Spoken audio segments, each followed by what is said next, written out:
শিবরাত্রি ব্রত করেন? শিবরাত্রি সামনেই তো আছে, দুটো মত আছে। কে করে শিবরাত্রি এখানে? একটু হাত তুলে দেখা, হাত তুলে। বাকি করে না কেউ এখানে শিবরাত্রি? তাহলে হাত নেই নাকি? তা সবাই যদি করো, যজ্ঞের মধ্যে অশ্বমেধ, ব্রতের মধ্যে শিবরাত্রি, আর নদীর মধ্যে গঙ্গা শ্রেষ্ঠ। ঠিক আছে? শয়ন উত্তান পাঁচমোনা, তার মধ্যে ভেঙে ছোড়া পাগলার 14 পাগলি রাত, এই নিয়ে কালকাট। তাও যদি না পারিস তাহলে ভগার খালে ডুবে মরিস। যে উপোসগুলো আছে তার মধ্যে শিবরাত্রি ব্রত একটা পড়ছে, শয়ন একাদশী, উত্থান একাদশী, পার্শ্ব একাদশী, ভীম একাদশী, পাগলার 14 মানে শিব পাগলা, শিব চতুর্দশী। কৃষ্ণপক্ষের চতুর্দশী তিথিতে এই বছর ফাল্গুন মাসের 2 তারিখ এবং গোস্বামী মতে 3 তারিখ, 2 তারিখ 5:35 মধ্যে শিবরাত্রি লেগে যাবে। পরের দিন গোস্বামী মতে 6:53 পর্যন্ত থাকবে। যে যেটা ভালো বুঝবেন করবেন, যার যেটাতে 4 প্রহরে 4 বার পুজো।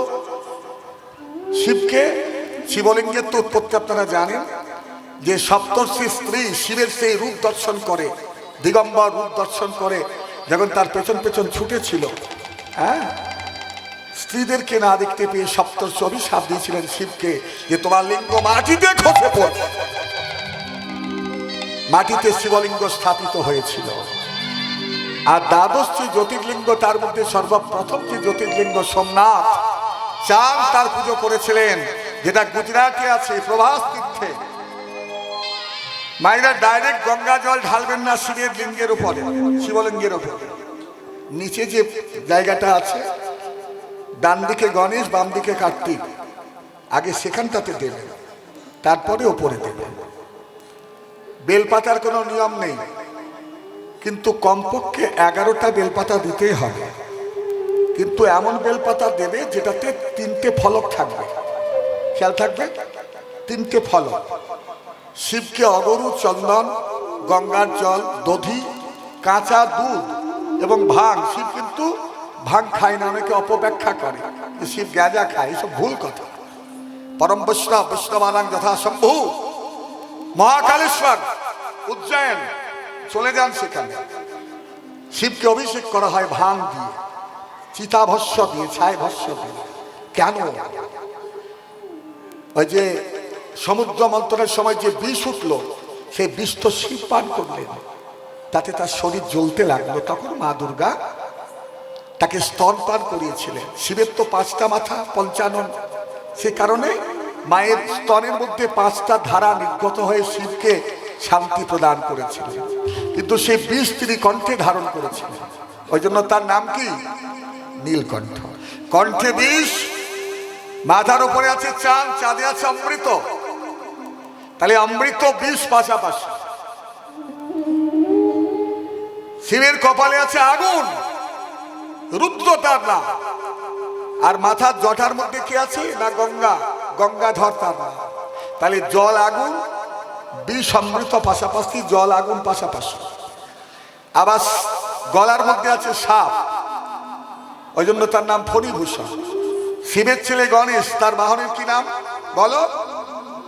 গণেশের বাহন ইঁদুর, আর কার্তিকের বাহন ময়ূর। সাপ যদি ইঁদুর পায়, সাপের খাদ্য ইঁদুর, আর ময়ূরের খাদ্য সাপ।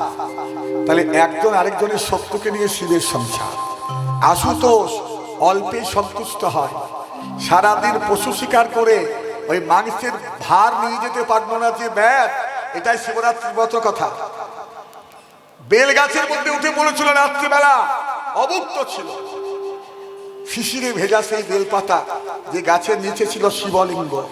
ব্যাধ জানতো না শিব চতুর্দশীর দিন ছিল সেটা। ব্যাধের অঙ্গ স্পর্শ করে সেই একদম ভিজে যাওয়া শিশিরে ভেজা বেলপত্র শিবলিঙ্গের উপরে পড়েছিল। যখন ব্যাধের মৃত্যু হলো, যমদূত আর শিবদূতের মধ্যে ঝগড়া। যমদূত বলেছে এত পশু শিকার করেছে, এত হত্যা করেছে, ওকে তো যমলোকে যেতে হবে।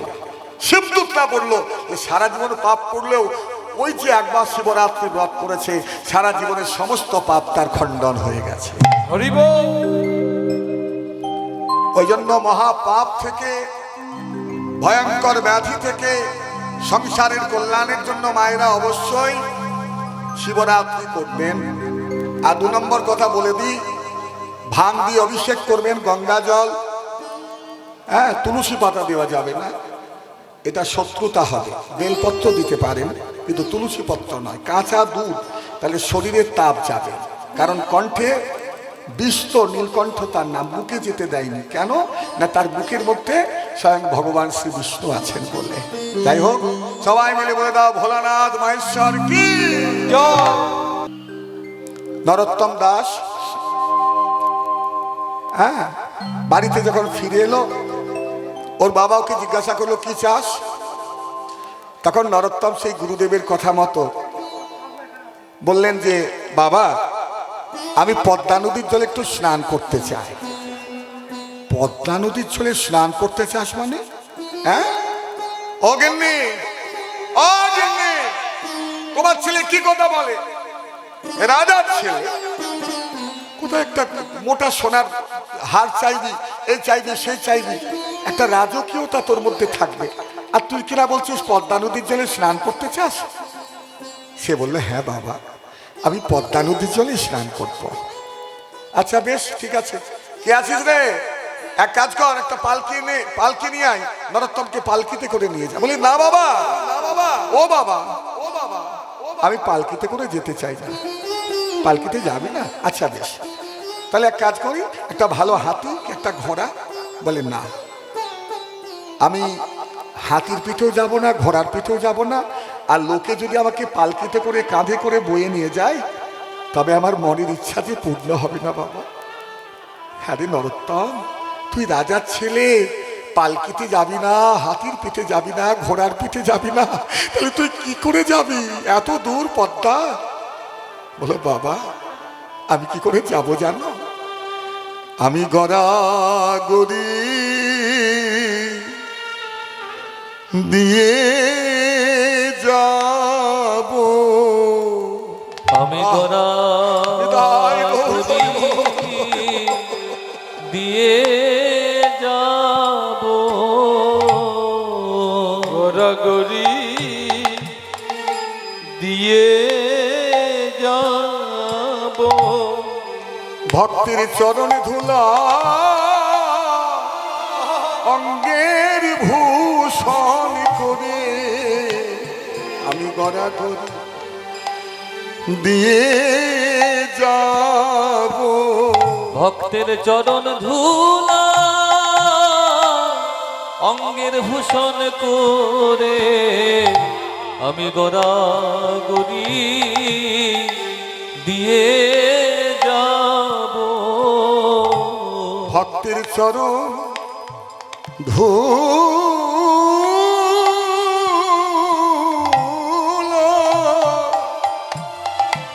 আমার অঙ্গের ভূষণ করে, আমি গড়াগড়ি দিয়ে চরণ ধুলা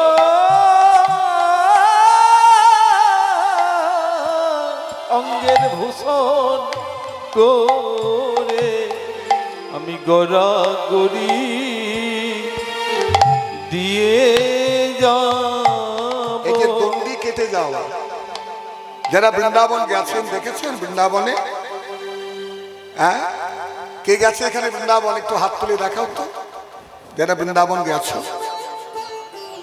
বৃন্দাবনে যে গোবর্ধন পরিক্রমা, পঞ্চকোশী পরিক্রমা, 84 ক্রোশ পরিক্রমা, অনেকে 84 ক্রোশ গড়াগড়ি দিয়েই করে। গোবর্ধন পরিক্রমা 21 কিলোমিটার গড়াগড়ি দিয়েই করতে হয়। তা সেই আমি গড়াগড়ি দিয়ে যাবো বাবা। বলে ঠিক আছে, তুই তাই যা।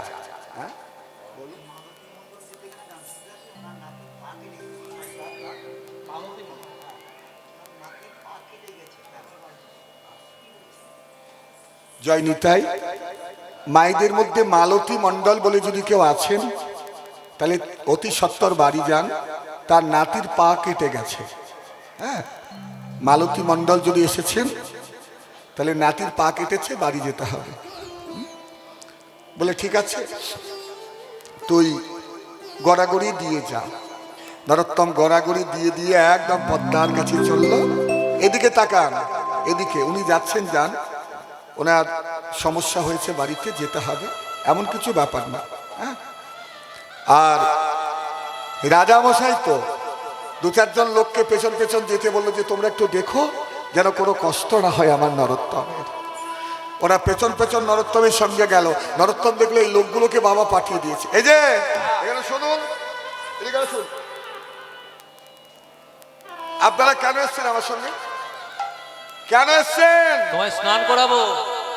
স্নান করাবেন? হ্যাঁ। কেন, আমি কি ছোট ছেলে? আমি স্নান করতে পারবো না? চলে যান বলছি। না না, আমরা যাবো না। কেন? রাজা মশাইয়ের আদেশ, তোমাকে স্নান করিয়ে তবেই যাবো। রাজামশাইয়ের আদেশ? শুনুন, যদি এভাবে এখানে দাঁড়িয়ে থাকবেন না, আমি বাড়িতে গিয়ে বাবাকে বলবো যে ওই লোকগুলোই আমাকে পদ্মা নদীর জলে ডুবিয়ে মারবার চেষ্টা করছে। বাপরে, কি সাংঘাতিক ছেলে। ওরা চিন্তা করলো, ওরে বাবা, এই তো ভয়ঙ্কর ছেলে, আমাদের নামে মিথ্যা নালিশ করে আমাদেরকে ফাঁসিয়ে দিতে চাইছে। ওহে চলো চলো চলো, আমরা দূরে গিয়ে বসি। ওরা দূরে বসলো। নরোত্তম একা হয়ে গেল আর পদ্মার কাছে গেল। যেই না পদ্মার কাছে গিয়ে পদ্মাকে প্রণাম করলো, কি করলো? প্রণামের ছলে জলে পরশ করিল। ওই প্রণামের ছলে জল পরশ করিল। প্রণামের ছলে জল পরশ করিল। ওই প্রণামের ছলে জল পরশ করিল। একটা কথা বলি মা, কোন পবিত্র নদী কি কি আছে? এই যে পুজোর সময় কোষাকুষি আনে না ব্রাহ্মণরা, অনেকে হয়তো ভাবেন যে এগুলো কি প্রয়োজন পড়ে, শুধু শুধু ঠাকুর মশাই খরচা করে দেন, কি দরকার এসবের? বলে না না, সর্বতীর্থের জলকে এখানে আমন্ত্রণ করা হয়। মন্ত্র আছে, গঙ্গে চ যমুনে চৈব গোদাবরী সরস্বতী নর্মদে সিন্ধু কাবেরী জলেস্মিন সন্নিধিন করো। গঙ্গা, যমুনা, গোদাবরী, সরস্বতী, নর্মদা, সিন্ধু, কাবেরী, এই সপ্ত তীর্থকে আমন্ত্রণ করা হয় কোষাকুষির মধ্যে। তাই ভবিষ্যতে যদি এই সমস্ত নদীতে স্নান করার কোনোদিন সুযোগ হয়, হড়বড় করে সুইমিং পুল ভেবে নেমে যাবেন না। নিয়ম কি? গঙ্গার জলে, পদ্মার জলে, যমুনার জলে আগে প্রণাম করতে হয়। সদ্য পাপ সংহন্তি সদ্য দুঃখ বিনাশিনী সুখদা মোক্ষতা গঙ্গা গঙ্গোত্রী পরমাগতি। হরিব। তা সেই পদ্মাকে প্রণাম করলো, আর প্রণামের ছলে পদ্মার জলের সাথে তার একটু স্পর্শ হলো। প্রণামেরও ছলে জল পরশ করিল। প্রণামের ছলে জল পরশ করিল। প্রণামের ছলে জল পরশ করিল। প্রণামের ছলে জল পরশ করিল। প্রণামের ছলে জল পরশ করিল। কি বলেছিল ওর বাবা? কি বলেছিল? যে নরোত্তম, যখন মহাপ্রভু কি বলেছিল পদ্মাকে? যে নরোত্তম যখন তোমার জলকে স্পর্শ করবে কি হবে? বিরাট ঢেউয়ের সৃষ্টি হবে। তাই যে না নরোত্তম স্পর্শ করেছে জল, অমনি কি হলো? ওরে নরোত্তমের পরশেতে তরঙ্গ বাড়িল। নরোত্তমের পরশেতে তরঙ্গ বাড়িল। নরোত্তমের পরশেতে তরঙ্গ বাড়িল। নরোত্তমের পরশেতে তরঙ্গ বাড়িল। নরোত্তমের পরশেতে তরঙ্গ বাড়িল। বিরাট ঢেউয়ের সৃষ্টি হলো পদ্মার জলে।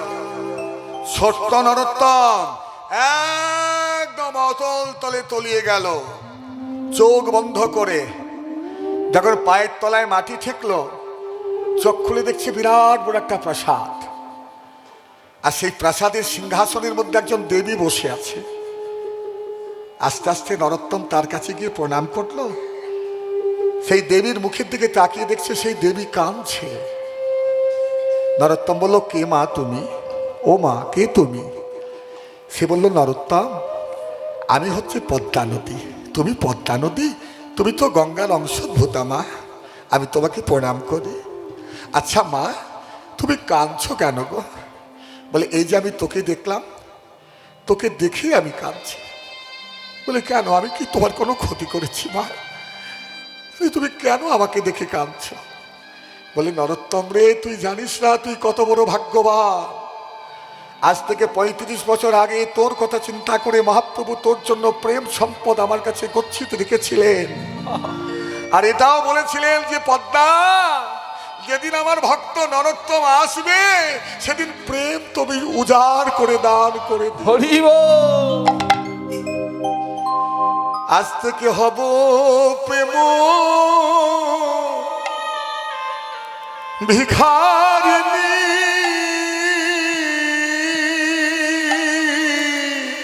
আজ থেকে হব প্রেম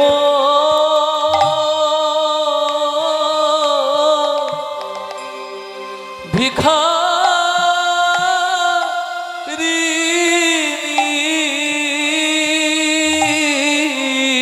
আমি হব প্রেম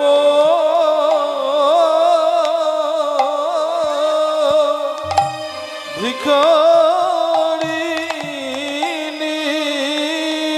এতদিন ছিলাম প্রেমী, গৌর প্রেম ধনের ধনী, আজ থেকে হব প্রেম ভিখারিণী। এতদিন ছিল আমি গৌর প্রেমে প্রেমে ধনী, আজ থেকে হব আমি ভিখারিণী।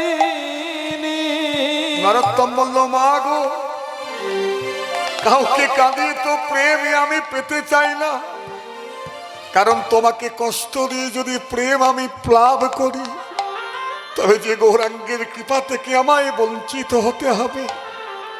পদ্মা বলল, নরোত্তম রে, তুই তো জানিস না বাবা, যে প্রেম দান করে আর যে প্রেম লাভ করে, প্রেম দানকারী এবং প্রেম লাভকারী, ওই আদান প্রদানের সময় তাদের নিয়ম কি জানিস? তারা দুজনেই চোখের জলে ভেসে যায় রে, ভেসে যায় রে। বলি ভক্তি জগতে এই তো স্বভাব, ভক্তি জগতে এই তো স্বভাব।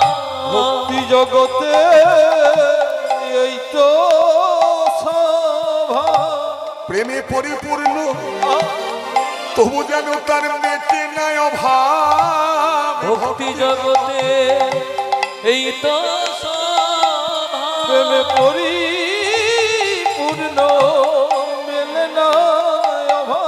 তারা কাঁদে গৌর গৌর গৌর বলে, প্রেমে পরিপূর্ণ মেটে না ভাব। গৌর গৌর গৌর বলে, পরিপূর্ণ মেটে না ভাব। গৌর গৌর গৌর বলে, ওই ভক্তি জগতে এই তো স্বভাব। এই বলে পদ্মা নদী নরোত্তমকে প্রেম দান করলেন। সেই প্রেমে পেয়ে নরোত্তমের অন্তর শুধু নয়, তার বাইরের রঙের পরিবর্তন হলো। ওমা, নরোত্তমের গায়ের রংটা কি ছিল? কি বলেছিলাম? কালো না সাদা? কালো। কিন্তু মহাপ্রভুর কৃপায় তার সাদা গায়ের রং হয়ে গেল। একদম মুনি ঋষির মতো একজন সুপুরুষ যুবক জলের থেকে উঠেছে। যারা স্নান করাতে এসেছে গাছের তলায় বসে আছে, তাদেরকে ডাকছে, এই যে ও দাদা, এদিকে শুনুন, কে তুমি? চলুন ঘরে। কে তুমি মানে চিনতে পারছেন না? না না, আরে আমি তো সে আপনাদের নরোত্তম রাজার ছেলে। আরে নরোত্তম তো কালো ছিল। হ্যাঁ, পরিষ্কার হলো কি করে? হ্যাঁ, শোনো ভাই, সমুদ্রে ডুবুরি ডুব দেয় কেন? রত্ন তোলার জন্য। আর আমি পদ্মা নদীর জলে ডুব দিয়েছি, সেখান থেকে প্রেম রত্ন লাভ করেছি। তাতে আমার অন্তর, আমার বাহির দুটোই কিন্তু নির্মল পরিষ্কার হয়ে গেছে। তোমরা কি সেই প্রেম নেবে না ভাই? একবার বাহু তুলে সবাই মিলে বলো, হরি বল। হরি বল। তোরা প্রেম নিবি আয়, তোরা প্রেম নিবি আয় বদন ভরে, বল রে হরি না।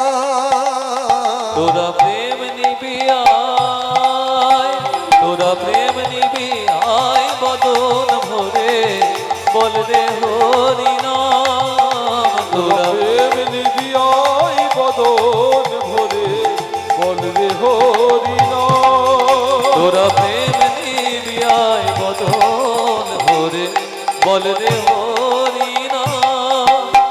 এ প্রেমে দিয়েছিল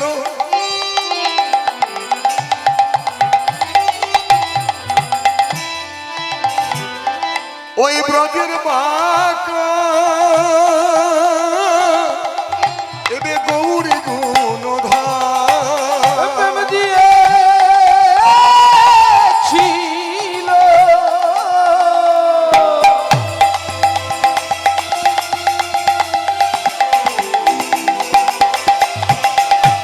বজর বকে গৌর গুণধার। দুটি বাহু তুলে সবাই সবাই বাহু তুলতে হবে একটু। উঁচুতে নিচুতে দাঁড়িয়ে পেছনে আশেপাশে যারাই আছেন বাহু তুলতে হবে সবাইকে সবাই দুটি বাহু তুলে সবাই নাচো হরি বলে দুটি বাহু তুলে নাচো হরি বলে বাহু তুলে নাচো হরি বলে দুটি বাহু তুলে নাচো হরি বলে এই হরি নামে তোদের পূর্ণ হবে সকল মনস্কার এ হরি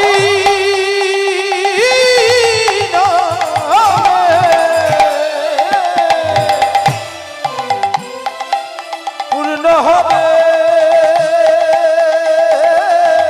সকল মনস্ক একবার বল রে হরি নাম একবার বল রে হরি নাম একবার বল রে হরি হরি বল তোরা বল রে হরি নাম হরি বল তোরা বল রে হরি নাম তোরা প্রেম দিয়ায় বল ধরে বল রে হরি নাম প্রেম দিবিয়ায় বদন হরি বল রে হরি নরোত্তম বাড়িতে ফিরে এলো ওর বাবা ওর মাকে দেখে বলল ওগো গিন্নি তোমার যে ছেলেটা স্নান করতে গিয়েছিল সেই ছেলে তো ফিরে এলো না এ তো মুনি ঋষির মতো একটা ছেলে ফিরে এসেছে নরোত্তম চোখ আর ডিঙ্গিয়ে ঘরে ঢুকলো না ঘরের বাইরেই রইল কেন না বিষয়ের অন্য খেলে মলিন হয় মন আর মলিন মনেতে নাহি হয় শ্রীকৃষ্ণ স্মরণ যারা বিষয়ভোগী মানুষ তাদের মনের মধ্যে মলিনতা থাকে তাদের অন্যের মধ্যে মলিনতা থাকে ওই জন্য শ্রীকৃষ্ণ স্মরণ হয় না যারা গলায় মালা পরে আছেন একটু হাত তুলে দেখান তো আমায় যারা গলায় পরে আছেন তুলসীর মালা নামান যারা একাদশী করেন এবং নিরামিষ খান হাত তুলে দেখান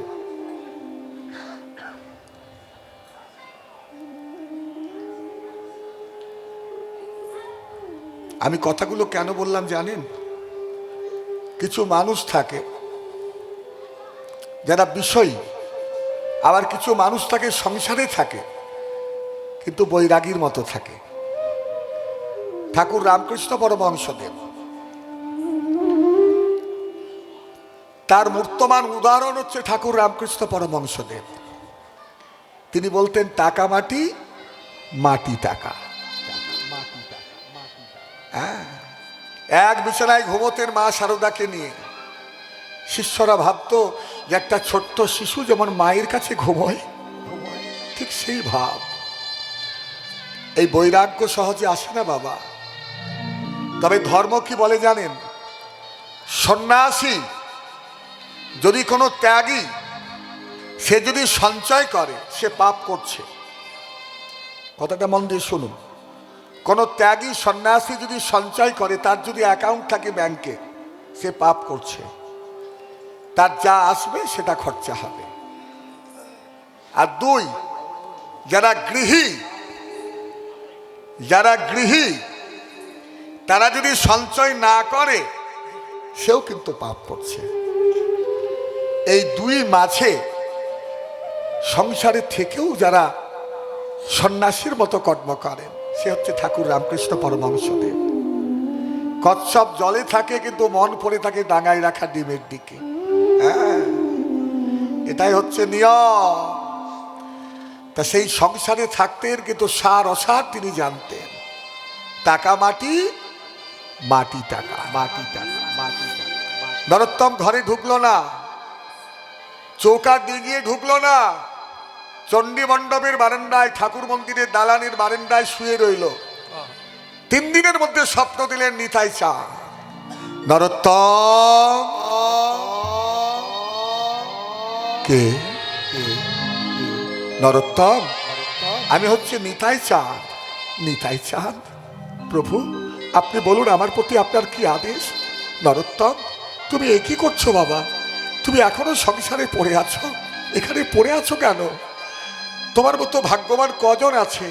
আমার মহাপ্রভু তোমার জন্য প্রেম রেখেছেন পদ্মার কাছে। সেই প্রেম রত্ন পেয়ে তুমি এত বড় প্রেম ধনে ধনী হয়েছ। সেই প্রেম যদি তুমি নিজের মধ্যে রেখে দাও তাহলে মহাপ্রভু যে বড় কষ্ট পাবেন বাবা। তুমি জগৎ কল্যাণে সেই প্রেম দান করে দাও। হে নিতাই চাঁদ, আপনি আমায় বলুন আমি কি করব? আমার মন বড় অস্থির, আমার প্রাণ বড় চঞ্চল।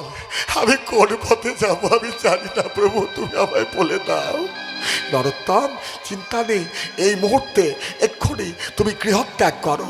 এই মুহূর্তে এক্ষুনি গৃহত্যাগ করো আর তুমি চলে যাও রাধা গোবিন্দের লীলাভূমি মধুময় শ্রীধাম বৃন্দাবন। রাধে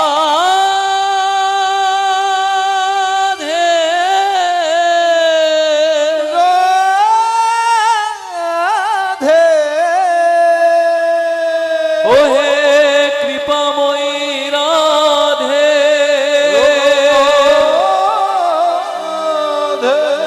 করুণা করো মোরে।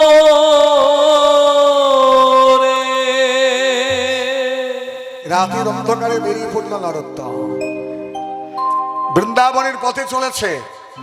যারা বৃন্দাবন গেছেন তারা জানবেন বৃন্দাবনে কার নাম হয়। কার নাম? আচ্ছা, নিতাইবাদী গেছেন বীরভূম নিত্যানন্দ জন্মস্থান একচক্রা, সেখানে কার নাম হয়? জয় নিতা, জয় নিতা, জয় নিতা। তারাপীঠ জয় তারা, জয় তারা, জয়। আপনি মায়াপুরে যান, হরে কৃষ্ণ। নবদ্বীপে হরি বল, হরি বল। জগন্নাথ, জগন্নাথে কার নাম? জয় জগন্নাথ। আর বৃন্দাবনে রাধে রাধে, রাধে রাধে। সবাই মিলে জয়ধ্বনি দিন। আর নরোত্তম যে গান গাইতে গাইতে গিয়েছিলেন, আপনারা এখনো পর্যন্ত যারা যাননি বা ভবিষ্যতে যাবেন, এই গানটাই গাইতে গাইতে যাবেন। আমি এখন বলবো, এটা নরোত্তমের লেখাই পদাবলী। সবাই মিলে বলো রাধা রানী কি। মন ভরলো না কেন? ছবি এলো কিন্তু মুখে সাউন্ড এলো না। কি ব্যাপার? সাউন্ড কোথায় গেল? ইকোটা নয়। হ্যাঁ, রাধা রানী কি, রাধা রানী কি, রাধা রানী কি। ও গো আমি হরি বলবো, রাধা মদন মোহ হেরিব গো। আমি হরি বলবো, রাধা মদন মোহন হেরব গো। আমি হরি বলবো, রাধা মদন মোহন হেরব গো। আমি হরি বলবো, আমি এইভাবে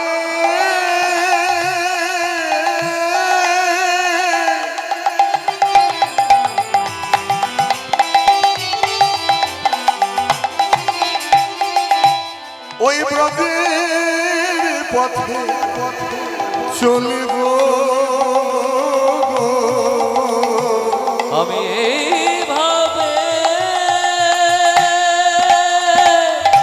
ব্রজের পথে চলবো গো। আমি হরি বলবো রাধা মদন মোহন হেরব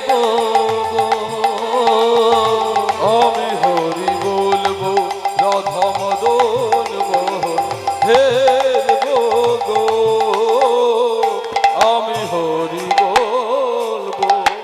আমি যাব গো ব্রজেন্দ্রপুর।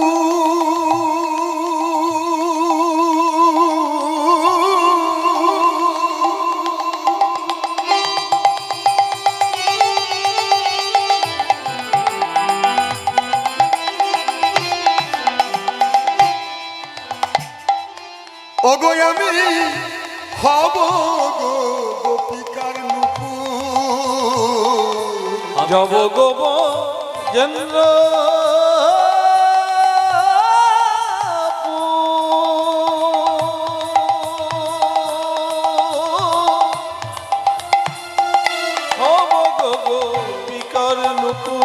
তাদের চরণেতে মধুর মধুর, চরণেতে মধুর মধুর বাজব গো। আমি হরি বলবো রাধা মদন মোহন হেরব গো।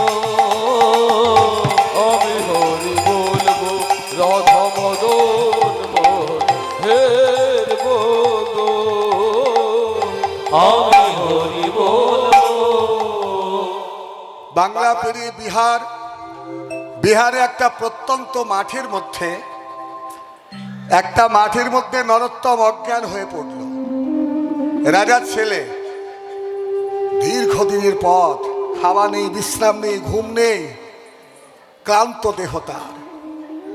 ওই অজ্ঞান অবস্থায় দেখলেন একজন ব্রাহ্মণ, এই লম্বা সুপুরুষ, এক হাতে ফুলের সাজি, এক হাতে দুধের বাটি নিয়ে নরোত্তমের কাছে এসে দাঁড়িয়ে বলল, নরোত্তম।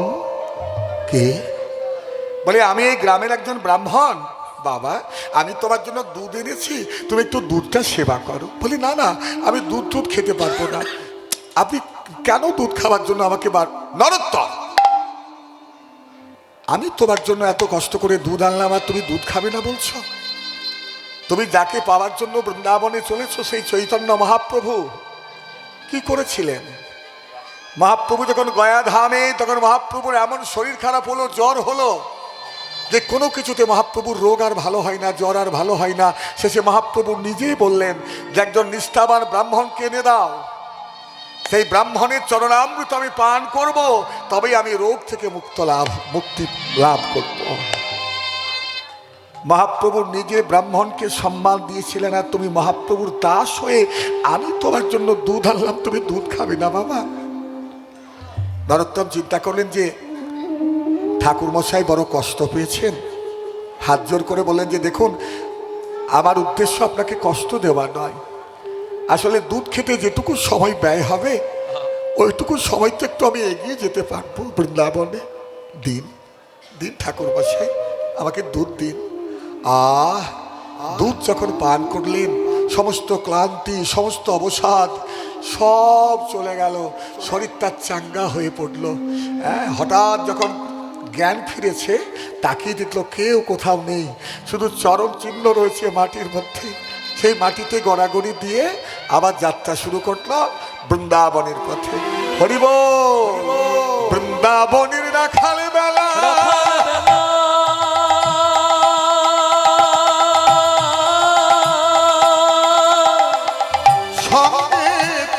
বিনোদ খেলা, বৃন্দাবনে রাখাল বেলা, সঙ্গে দেবী বনে খোলা বেলা,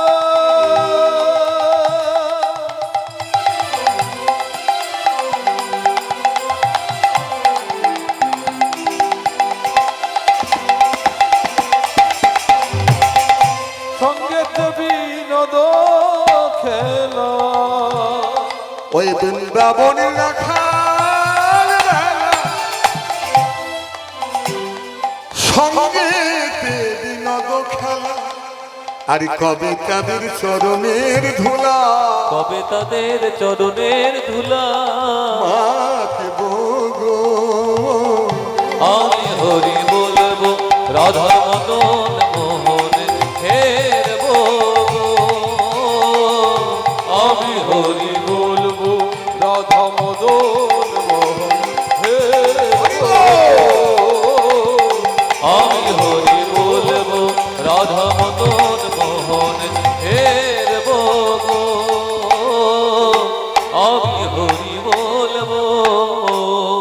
বিহারের পর উত্তরপ্রদেশ, ইতিহাসটা জেনে নিন। বিহারের পর উত্তরপ্রদেশ, উত্তরপ্রদেশে গুজরাট ঘাট বলে একটা জায়গা আছে, নরোত্তম সেখানে এসে একটা গাছে হেলান দিয়েছে, একটুখানি ক্লান্তি এসেছে শরীরে। আর যখন ক্লান্তি এসেছে সেই ঝিমুনির মধ্যে, ঝিমুনির মধ্যে দেখতে পেল কি না, দুইজন বৈষ্ণব তাকে দেখা করলেন। হাতের মধ্যে জপের মালা, সর্বাঙ্গে দ্বাদশ মন্দির অঙ্কিত স্বরূপ, কণ্ঠে তারক ব্রহ্ম নামাঙ্কিত নামাবলী। নরোত্তম প্রণাম করলেন। আচ্ছা আপনারা কে? তারা বলল, নরোত্তম, আমরা দুই ভাই বৃন্দাবনের প্রধান আচার্য। আমার নাম রূপ গোস্বামী আর এর নাম হচ্ছে সনাতন গোস্বামী। আপনারা রূপ সনাতন? জয় রূপ সনাতন ভট্ট রঘুনাথ, শ্রীজীব গোপাল ভট্ট দাস রঘুনাথ, এই 6 গোসাইয়ের করি চরণবন্ধন, যাহা হইতে বিঘ্ন নাশ অভীষ্ট পূরণ। আপনারা সেই রূপ সনাতন? প্রণাম করি, আশীর্বাদ করুন। বলে, নরোত্তম, বৃন্দাবনে কিন্তু আর আমাদেরকে দেখতে পাবে না।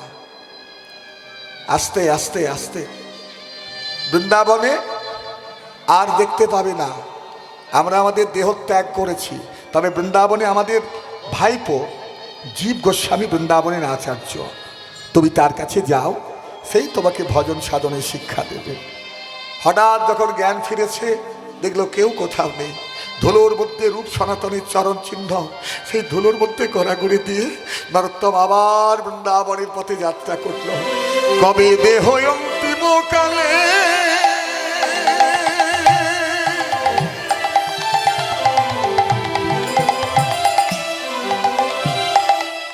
ওগো আমি রাখবো শ্রী যমুনা জলে। ওগো রাধে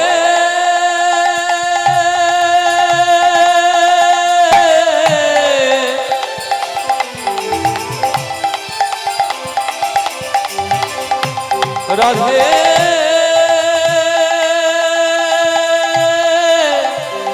রাধে রাধে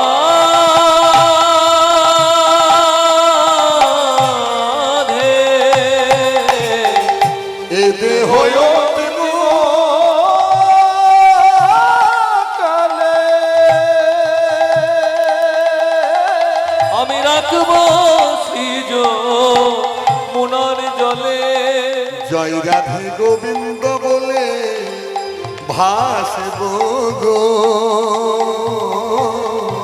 আমি হরি বলবো রাধা মদন মোহন হেরবো।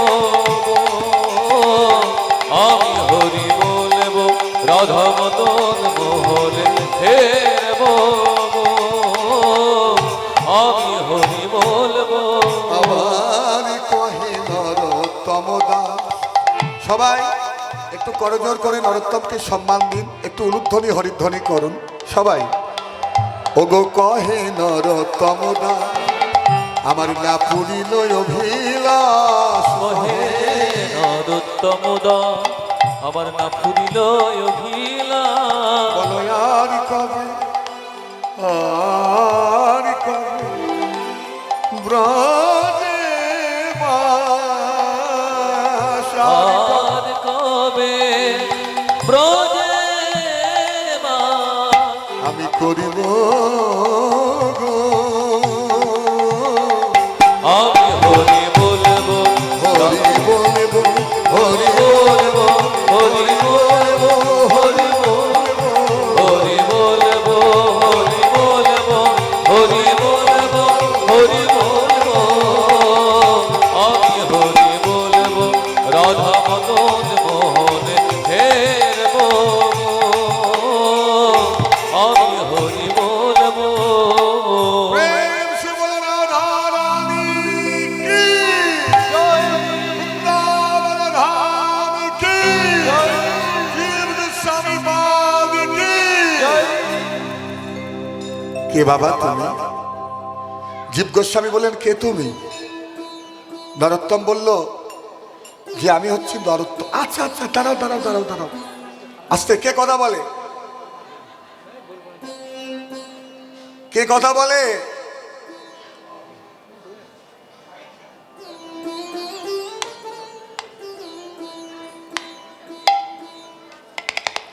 এক আধজন কথা বললেও কানে আসে, দেখতে পাচ্ছ তো, কারণ কেউ তো কথা বলেনি।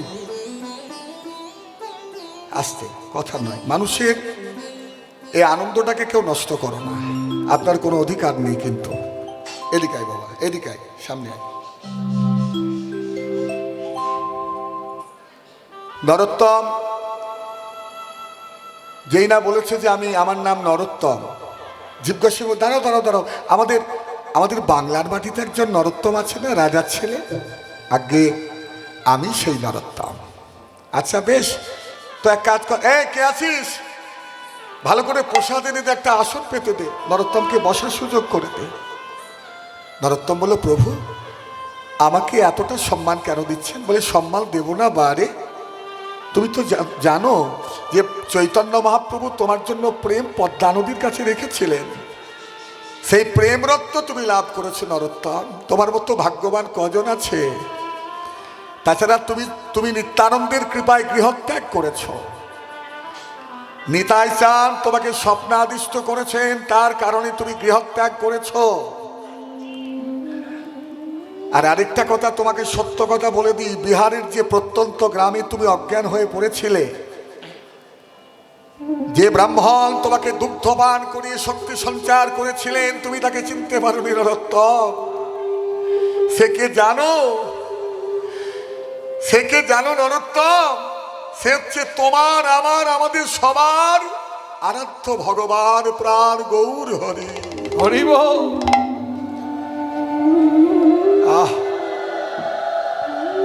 সেই তোমাকে শক্তি সঞ্চার করেছেন। আর তাছাড়া গুজরাট ঘাটে উত্তরপ্রদেশে এসে আমার দুই জ্যাঠামশাই রূপ গোস্বামী এবং সনাতন গোস্বামী তোমাকে কৃপা করেছেন। এবারে তোমাকে আমি একটু প্রসাদ দিলে কি ক্ষতি, একটু আসনে যদি বসতে দিই কি ক্ষতি? জীব গোস্বামীকে বলল, প্রভু আপনি আমায় কৃপা করুন, আপনি আমায় কৃপা করুন, আপনি আমাকে বৃন্দাবনের কোনো সেবার দায়িত্ব দিন, কোনো অধিকার দিন। বলে, ওরে বাবা সে তো দূরের কথা। নরোত্তম আরেকটা কথা বললো যে আপনি আমাকে দীক্ষা দিন। কি বললো?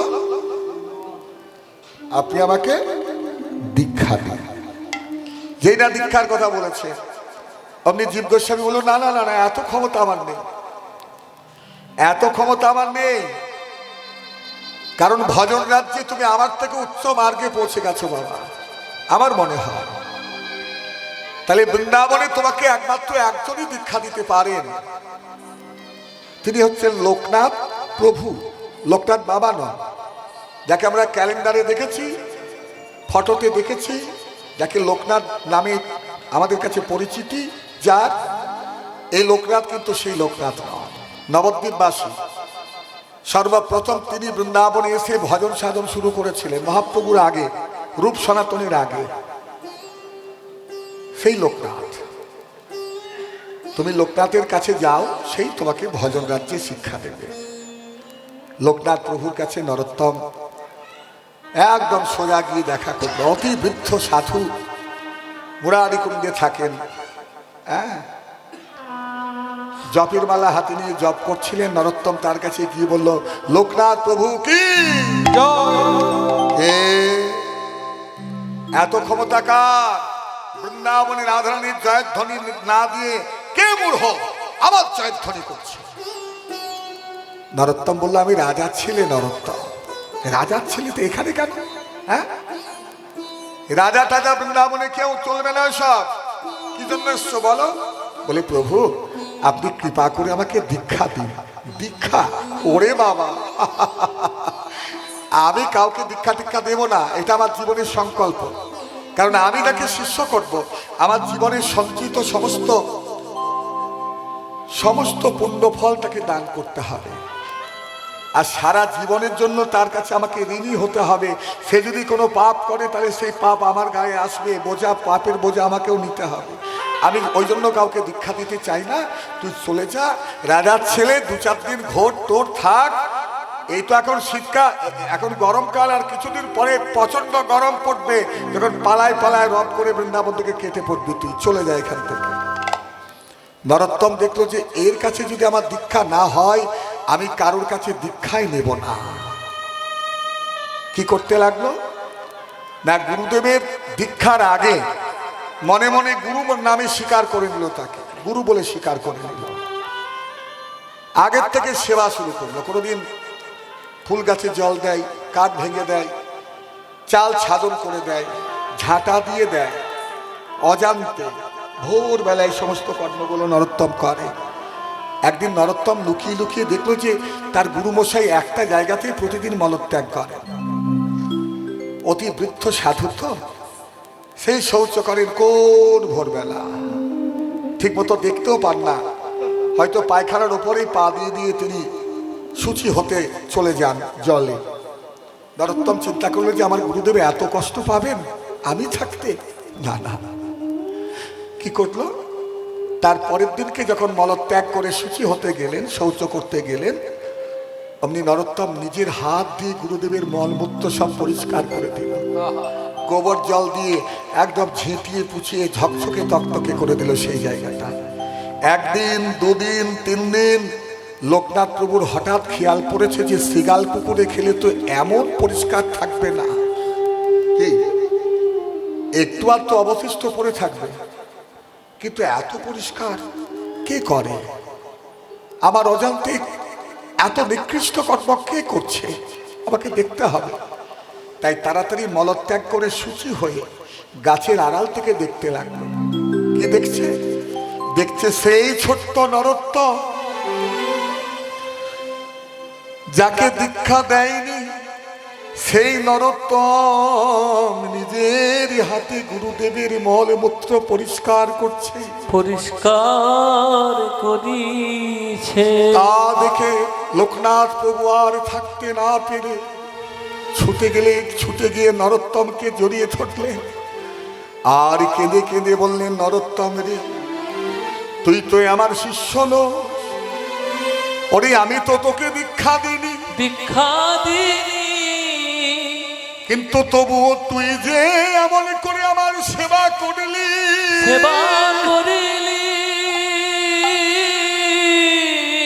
ওরে নরোত্তম শোন বাবা, পিতামাতার সেবা করতে পুত্র অস্বীকার করে, পিতামাতা অসুস্থ হলে মলমূত্র পরিষ্কার করতে তার পুত্র করতে চাই না, ঘৃণা করে। তোকে আমি দীক্ষা দিইনি, তার আগে তুই আমাকে গুরু মেনেছিস, তুই এমন করে আমার সেবা করেছিস। তুই কি করলি জানিস নরোত্তম? তুই যে জন্মে জন্মে ঋণী করিলি, তুই যে জন্মে জন্মে ঋণী করিলি, জন্মে জন্মে ঋণী করিলি, নিজের হাতে বিষ্ঠা ওরে পরিষ্কার করে, জন্মে জন্মে ঋণী করিলি, যে হাতে বিশ্বাস পরিষ্কার করে, ও তুই রাজার নন্দন হয়ে, নিজের হাতে বিষ্ঠা পরিষ্কার করে, রাজার নন্দন হয়ে, হাতে বিষ্ঠা পরিষ্কার করে, রাজার নন্দন হয়ে, ওই হাতে বিষ্ঠা পরিষ্কার করে, তুই যে জন্মে জন্মে ঋণী করিলি। লোকনাথ নিজে দায়িত্ব করে তাকে কাছে ডেকে দীক্ষা দিলেন। সারা বৃন্দাবনে প্রচারিত হয়ে গেল যে লোকনাথ প্রভু কাউকে ইতিপূর্বে দীক্ষা দেননি, কিন্তু নরোত্তমকে কৃপা করে দীক্ষা দিয়েছেন। এরপরে নরোত্তম জীব গোস্বামীর কাছে এলেন। জীব গোস্বামী বললেন যে এবার তোকে আমি ভজন তত্ত্বে শিক্ষা দেব। শোন বাবা, তোর পুরুষ ভাব স্বভাব সব ভুলে যেতে হবে। তুই মনে কর আজ থেকে তুই বৃন্দাবনের কোনো বালিকা, গোপী ভাব ছাড়া কৃষ্ণ ভজন হয় না। তোর কাজ কি? প্রতিদিন কাঠ এনে, শুকনো কাঠ ভেঙে এনে গাবি দহন করে সেই দুগ্ধ গরম করবি, যেটা সন্ধ্যাবেলায় ভোগে লাগবে। খেয়াল থাকবে? বলে হ্যাঁ প্রভু। তা সেই ডাল ভেঙে এনেছে। হ্যাঁ, এখন যেমন সিমেন্ট বালি রড পাথর দিয়ে মন্দির নির্মিত বৃন্দাবনে ৬,০০০ মন্দির আছে প্রায়, কিন্তু আগে তো সেসব ছিল না বাবা। আগে কি ছিল? কুঞ্জ, লতা পাতা দিয়ে ঘেরা কুঞ্জ। তো সেই দুগ্ধ গরম করছে মাটির পাত্রে, কাঠের উনুনে, মাটির পাত্রে আর কাঠের জাল দিয়ে দুধ ফুটছে। হ্যাঁ, মাঝখানে বেড়া, ওই লতা পাতা দিয়ে ঘেরা তো কুঞ্জ, মাঝখানে বেড়া, এদিকে দুধ গরম করছে আর ওদিকে শুনতে পেল কি পুরুষ এবং নারীর কণ্ঠ। কান পেতেছে যে কে কথা বলে দেখি। হঠাৎ শুনতে পেল কি যে স্বয়ং রাধারানী গোবিন্দকে নিজের মনের কথা খুলে বলছে। হৃদয় গৌর প্রেমানন্দে হরিবোল হরিবোল। সন্ধ্যাবেলা এইসব কথা বলতে দেখুন গায়ে কাঁটা দিচ্ছে আমার। এই না হলে শুদ্ধ ভক্ত, কত বড় কৃপা। কয়েকদিনের মধ্যেই গোবিন্দ রাধারানী তাকে কৃপা করলেন। মাঝখানে একটা বেড়া কুঞ্জ, ওই দিকটাতে কথাবার্তা, কৃপাময়ী কৃপা করেছেন, আর এদিকটাতে নরোত্তম দুধ গরম করছে। রাধারানী কি বলছেন? বোধ কিয়া বলিব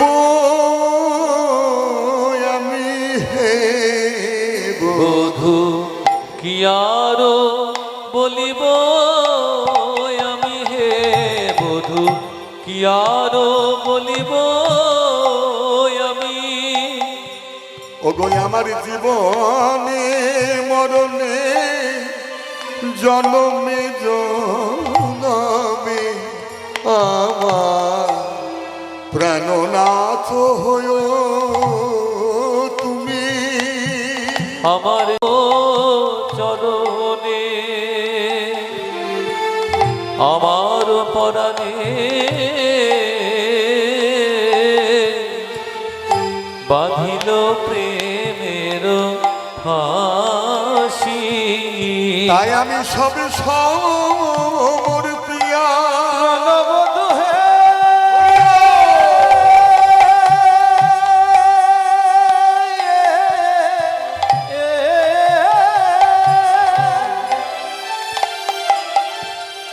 বধূ হে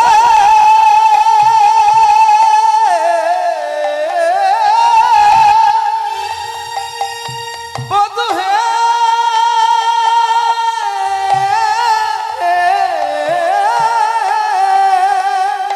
আমার পরাণ বধূ। ওগো আমি সবে সমর প্রিয়া এক মন হইয়া সব সমর পিয়া এক মন হইয়া। ওগো নিশ্চয় হইলাম দাস তোমায় আখির নিমিখে যদি নাহি হেরি তবে সে পরাণে মরি।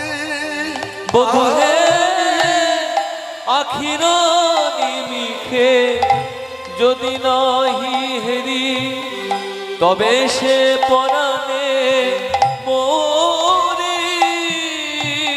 এখন চণ্ডীদাসিকা পরশুরত গলায় গাথিয়া মোরি।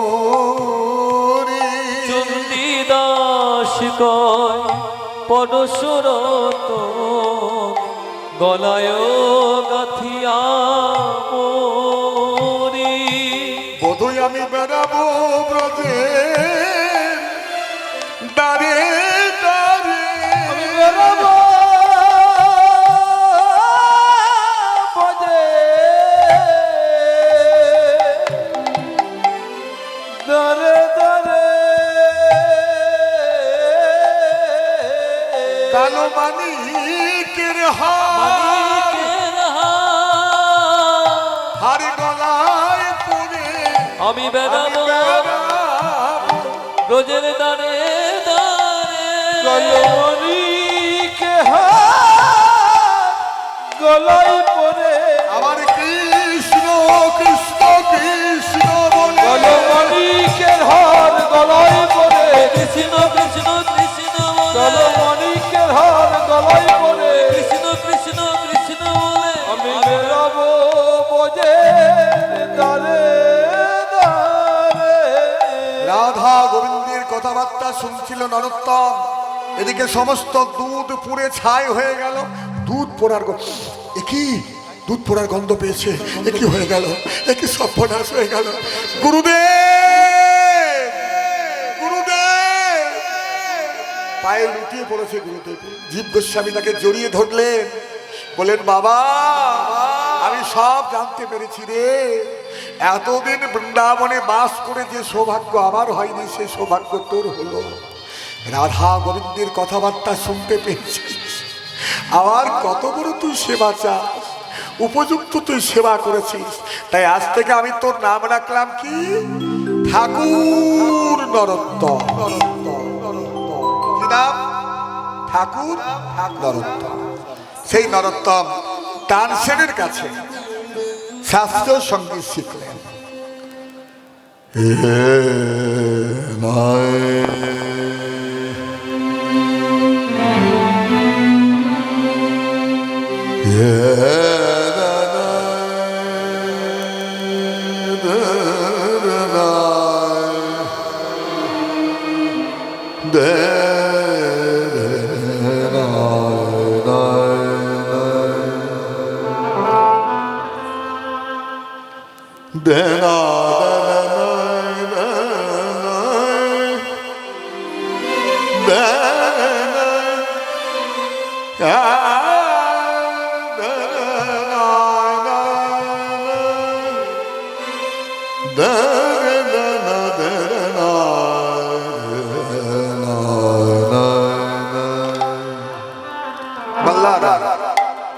बरसे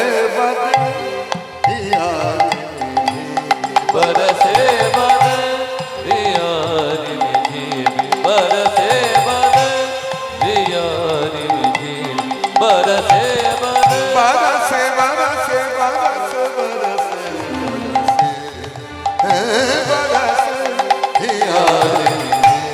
बरसे बरसे बदरियारी झिमी, बरसे बरसे मेघमणि मुनिया मेह बरसे, मेघमुनि मुनिया मेहा बरसे, चतुरसा अबहुनाए, चतुरसा अबहुनाए, नाहिया में नाहिया में नाहिया में हिया हिया बरसे बदरियारी झिमी, बरसे ताना ना दे रे ताना रे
শিক্ষা করলেন তানসেনের কাছে।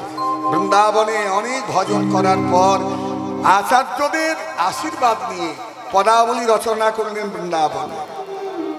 সেখান থেকে নিজের বাড়ি খেতুরিতে ফিরে এসে অনেক শিষ্য করলেন। অনেক শিষ্য করে বিরাট বড় ধর্ম সম্মেলন, সেখানে বহু সাধু গুরু বৈষ্ণবের আমন্ত্রণ করা হলো। নরোত্তম নিজে তার পরিচালনা করলেন তার ভাই সন্তোষকে দিয়ে। নরোত্তমের যখন ধ্যান হতো, মাসখানেক ধ্যান ভাঙত না, কখনো 15 দিন, কখনো 20 দিন। তো কিছু নিন্দুক মানুষ বলতো নরোত্তম ভণ্ডামি করছে, ও ব্রাহ্মণ নয় কায়স্থ, কিন্তু তবু ব্রাহ্মণদেরকে দীক্ষা দিচ্ছে। তা একবার এমন ধ্যান হলো যে 1 মাস ধ্যান ভাঙেনি। তখন সেই সবাই নানা রকম প্রতারণার মূলক কথাবার্তা যখন বলতে লাগলো, তখন শিষ্যরা কাঁদলো যে গুরুদেব আপনি জেগে বসুন, তাছাড়া আপনার নামে কত কলঙ্কিত কথাবার্তা শোনা যাচ্ছে। শিষ্যের চোখের জল। তার প্রধান শিষ্য হচ্ছে গঙ্গারাম চক্রবর্তী, মুর্শিদাবাদ জেলায় জিয়াগঞ্জে তার বাড়ি, নিমতলি ঘাট, এখনো সেই ঘাট বর্তমান। নরোত্তম বলেছিলেন, ওরে আমি পদ্মা নদীর থেকে এসেছিলাম, আমার মৃত্যুর পর তোরা আমাকে পদ্মার জলে ভাসিয়ে দিস। নরোত্তমকে আবার সেই পদ্মা নদীর জলের মধ্যে কলার ভেলা করে ভাসিয়ে দেওয়া হয়েছিল। আর নরোত্তম গান গাইতে গাইতে গিয়েছিলেন। কোন গান? কবে গৌরাঙ্গ বলিতে হবে পুলক সরি, কবে গৌরাঙ্গ বলিতে হবে পুলক সরি, গৌরাঙ্গ বলিতে হবে পুলক সরি, ওগো হরি হরি বলিতে নয়নে ববেনি, হরি হরি বলিতে নয়নে ববেনি, আর কবে নিতাই চাঁদ করুণা করিবে, আর কবে নিতাই চাঁদ করুণা করিবে, ওগো সংসার বাসনা মরি কবে তুচ্ছ হবে, ওই সংসার বাসনা মোর কবে তুচ্ছ হবে, বল বিষয় ছাড়িয়া কবে সুস্থ হবে মন, বিষয় ছাড়িয়া কবে সিদ্ধ হবে মন। এবারে কবে হের বসে মধুর বৃন্দাবন, ওই কবে হাম হেরব সেই মধুর বৃন্দাবন, কবে রূপের গুণাত কবে হইবে আকুতি, রূপ রঘুনাথ পদে হইবে আকুতি, এবারে কবে পুরাবো সেই যুগল প্রীতি, ওই কবে হাম উড়াব সেই যুগল পীরিতি, আমার রূপের গুণাত পদে রহুমোরা, রূপ রঘুনাথ পদে রহু মোরা, ওগো প্রার্থনা করে সদাই নরোত্তম দাস, ওই প্রার্থনা করে সদাই নরোত্তম দাস, ওগো জয় জয় নরোত্তম জয় গৌর হরি, ওই জয় জয় হরি নরোত্তম জয় গৌর হরি, ওগো নিরূপণে নিত্যলীলায় হামরি মরি, ওই নিরূপণে নিত্যলীলায় হরি মরি, ওগো জয় গৌর ভক্তবৃন্দ গৌরীর প্রাণ, জয় গৌর ভক্তবৃন্দ গৌরীর প্রাণ, তোমরা সবে মিলে করো নবীর প্রেমে ভক্তি গান। ওই সবে মিলে করো তাই আমার ঠিকানা পাওয়া যায়, কার্ড পাওয়া যায়, যদি কারোর প্রয়োজন পড়ে আমার সম্প্রদায়ের থেকে আমাদের কার্ড সংগ্রহ করো। সবাই ভালো থাকুন, সুস্থ